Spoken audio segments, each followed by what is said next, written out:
Teammates sa ating sports banter, makakausap natin live via Zoom si Paul Aquino, champion ng 2025 Majin Velocity E-Race, the Battle of Champions Elite category. Magandang umaga, Paul. Magandang umaga, Paul, and congratulations. Good morning din po. Ayan, simulan ko na yung unang tanong kay Paul ngayong umaga, no? Una sa lahat, Paul, first, congratulations. Nanalo ka dun sa E-Race nito sa Velocity. E-Velocity Race, the Battle of Champions Elite category. Pero bago tayo tumungo dun, no, Paul, kwento mo naman, paano ka ba nagsimula sa cycling at paano mo na-discover, kumaga, yung capability mo na mag-compete sa elite cycling? Inspire po ako sa tatay ko dati. Kasi dati po siyang siklista. At yun po. Tapos nung pandemic, dire-diretso na din. Uso yung bike talaga nung pandemic.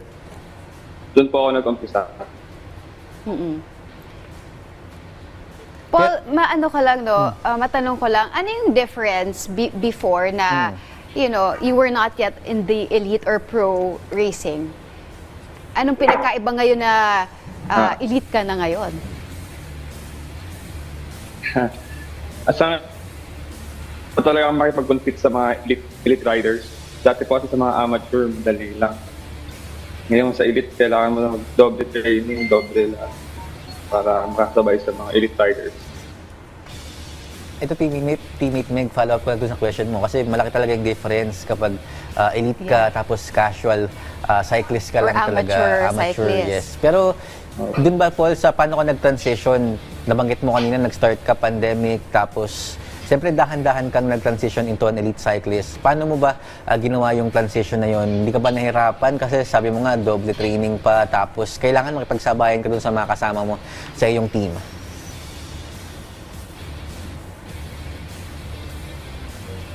Sa akin naman po, hindi naman po mahirap kasi sa Manila po, na nakakasabay ko na rin po yung mga elite talaga na rider. Sa mga 20-20 na race, ganyan. Kaya hindi na rin po ako nahirapan mag-adjust. Sa bagay, no, teammate Meg, no, nung pandemic nga talagang parang nagkaroon ng surge, no, sa cycling. Exactly. Sa sobrang surge ng during the pandemic, pati ako napabili ng bike. Nag-bike ka rin ba, teammate Meg? Ako di ako marunong mag-bike. Ngayon na everything is normal, marami ng car sa kalsada, tinigil ko na rin muna for safety purposes. But ito, besides, you know, his very successful campaign dito sa Tour of Luzon, maganda rin ang pinakita ng kampanya ni Paul dito sa Majin. Yes, Majin Velocity Race. So, ang tanong ko naman sa'yo, how does it feel like na dito, magkasunod tong tournament na ito and yet you perform very well? How does it feel? And ano ba yung pagkakaiba ng road race with e-racing? Sa ano po, sa e-race po is more on controlled talaga na environment. Hindi po pumaano. Ang tawag nito. Hindi ka po matatakot na sa traffic. Sa indoor po kasi nasa bahay ka lang, ganun. Controlled po yung To follow on my question, Paul, ano ba yung mas mahirap para sa'yo? Yung road or itong e-race? And ano yung biggest challenge? Sabi mo nga, in terms of safety, you don't have to worry sa e-racing. Pero ano yung siguro mas mabigat na component nitong e-race compared sa road racing? Sa akin po mas mahirap yung road racing kasi po mas kailangan mo bantayan yung sarili mo sa mga traffic, sa mga nangyayari sa kalsada. Tapos sa e-racing naman po, wala ka pong ibang iintindihan kundi sumipa lang. Ito, Paul, nabanggit nga ni teammate Meg, kagagaling mo lang sa Tour of Luzon. Kumbaga, 8 stages yun, nakakapagod yung Tour of Luzon itong nakaraang week lang, no? Paano ka naman nag-adjust? Siyempre, from road cycling, babalik ka naman dun sa, mag-transition ka sa e-cycling. So, hindi ka ba napagod sa Tour of Luzon at nagawa mo pang mag-champion dito sa e-racing event mo na kamakailan lang? Actually po kasi lahat naman po ng elite naglaro sa e-racing karaan. Pare-parehas po kami galing sa Tour of Luzon. So, pare-parehas po kaming pagod. pare-parehas po kami ng nararamdaman.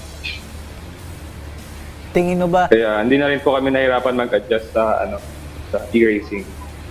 ano tingin mo ba, Paul, since yun nga, matagal ka ng elite cyclist, tapos parang yun nga, kakagaling mo lang ng Tour of Luzon, tapos nag-competition ka agad dito sa e-cycling event nito, nakaraan lang. Tingin mo ba, parang nasanay na lang ba yung katawan mo na para magpedal ng, baga hinahanap-hanap ng katawan mo, kumbaga hindi mo na iniinda yung mga pagod mo every after event dahil yun nga, hinahanap-hanap na ng katawan mo yung pag-cycling every single day. Opo, hindi na po mahirap mag-adjust kasi everyday routine na po namin yung pagbabike. Kaya kahit anong race po, mapa-mountain bike, road bike, or e-racing, medyo madali na lang po para sa kasi lagi po namin ginagawa. Ito Paul, no, sa pagbabalik nitong Tour of Luzon, ang daming mga personalities or cyclists na napaka-elite na dumalo. No? And marami yung bumilib sa'yo matapos mong makuha itong third place finish dito sa stage 3 ng Tour of Luzon. Mula vegan ito hanggang Agoo. Sino yung naging inspirasyon mo dito? Naging inspiration ko po yung girlfriend ko, si Christine. Yun. Tsaka hindi ko rin po talaga in-expect na mag third place ako kasi po sobrang liit lang po ng gap namin ni Ronald Oranza. So lang po. Parang millimeter lang po talaga. Bike throw lang. Kaya expected ko po na fourth place ako kasi dati po talaga hindi ko po natatalo si Ronald. Yun po. Nagulat din po ako sa result na naging third place po ako ng stage 2. Teammate, iba yata talaga pag pag-ibig yung hugot mo di ba? Napangiti siya nung tinanong siya sinong inspirasyon eh. Oo, nagkaroon siya bigla ng energy. Napangiti siya nung inspirasyon eh. Pansin mo even si Carlos Yule nung katabi niya yung kanyang girl. Love life talaga ang inspirasyon. And of course yung family, of course, sa mga athletes natin. Pero ito, Paul, nabanggit mo nga na close fight kayo dun sa stage 3 against, of course, one of the top cyclists sa Pilipinas hanggang sa ngayon, itong si Ronald Oranza. Pero sa buong campaign mo rito sa Tour of Luzon, Paul, ano ba yung pinaka-binaon mo? Siyempre, iba't ibang struggle yan per stage and per day, pero ano yung pinaka natutunan mo dito sa pagbabalik ng Tour of Luzon? Natutunan ko po talaga na maging sportsmanship kasi po sa gitna po ng karera, lahat po ng ng tao pagod. Mainit yung mainit sa kalsada. Lahat po ng tao na kasama ko sa race, mga ibang team po, lagi po mainit yung mga ulo niyan. So, pag may nakakaaway ka, huwag mo na lang po pansinin.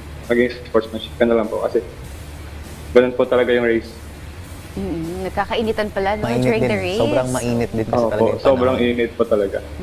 Pero ano naman yung masasabi mo sa overall performance nyo as a team? Na you finished 7th overall. Masaya po kami sa achieve namin ngayong Tour of Luzon. Kahit nag-struggle kami, kulang pa yung training, kulang sa time. Pero ginawa pa rin namin po yung best namin. Happy pa rin po ako na naging 7th place po.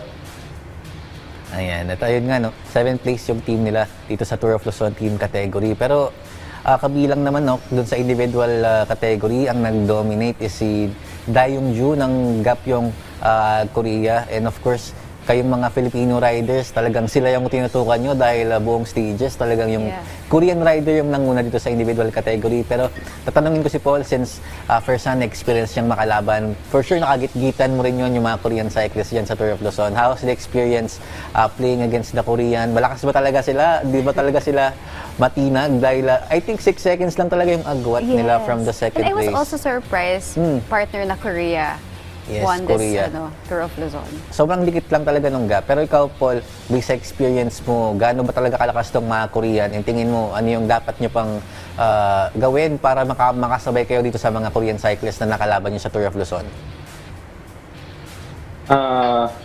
Masasabi ko lang po sa Team Korea, malakas po talaga kasi national champion po sila ng Korea. National champion din po yun. Kaya naglalaro na rin po sila SEA Games. Yun po. Nakasabayan ko rin po sila nung last stage. Medyo nagkakainitan din kami, pero okay naman. Ito, next na lang sa akin, I think siguro last na lang sa akin to, Paul. What's next after nung tournament mo dito sa e-cycling and the Tour of Luzon? Ano yung mga aabangan namin sa iyo at sa team mo dito sa Philippine Cycling Competition sa loob at labas man ng bansa? Sa ngayon po, wala pa po kaming update kung ano po yung next step ng team namin. Naghihintay lang po ako kay coach na magsabi kung anong susunod na lalaroan po namin. Ngayon po, wala pa po. Nakaabangan natin yung Oo, teammate Meg. yeah. So far, wala Oo, pa daw silang abang-abang lang schedule, but we will monitor that. Finally, Paul, meron ka bang mga messages gustong batiin or shout-outs? This is your time. Okay po. Unang-una po sa lahat, nagpapasalamat po ako kay Sir Carlos Otanes sa opportunity na binigay niya sa akin. At kay Sir Iggy Ignacio, kay Coach Ben ng Track Cycling sa Team Cambiados, the Girlfriends of 15, kay Marco Nicavera sa lagi pong nagsusuporta sa akin. Yun po. Alright. Maraming salamat, Paul Aquino. And thank you for being with us this morning. Salamat, Paul. Thank you po.